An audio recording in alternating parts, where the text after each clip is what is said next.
ஒளிந்திருக்கும்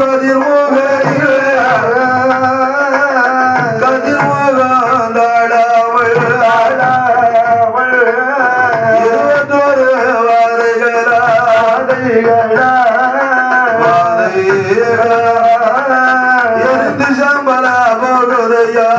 போகுதையா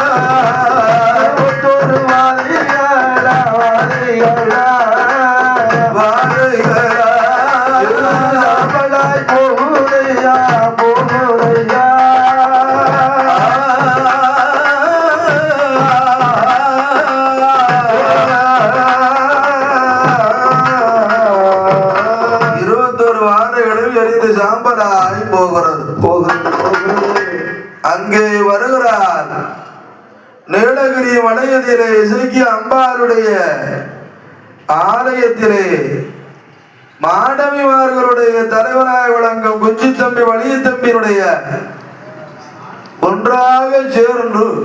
நிறைவாத சூழி என்றும் அறிந்திடாமல்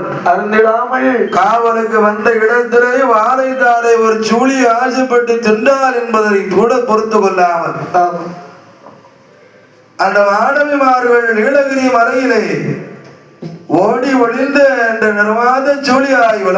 விளங்கும் அந்த காளிகாந்தா பெருமுளைச்சியை வைத்து கிழித்து அந்த குழந்தையை தூக்கி எறிந்து அவளை கொண்டு கொலை செய்தார்களே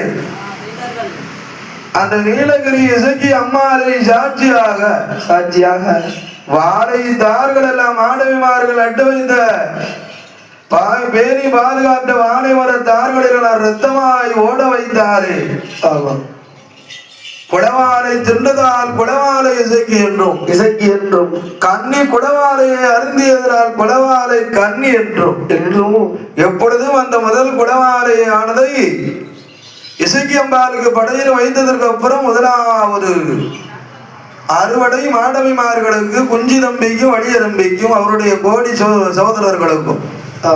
இரண்டாவது அறுவடை காவலுக்கு வந்த இருளி என்னும் காளி பெரும்புலையன்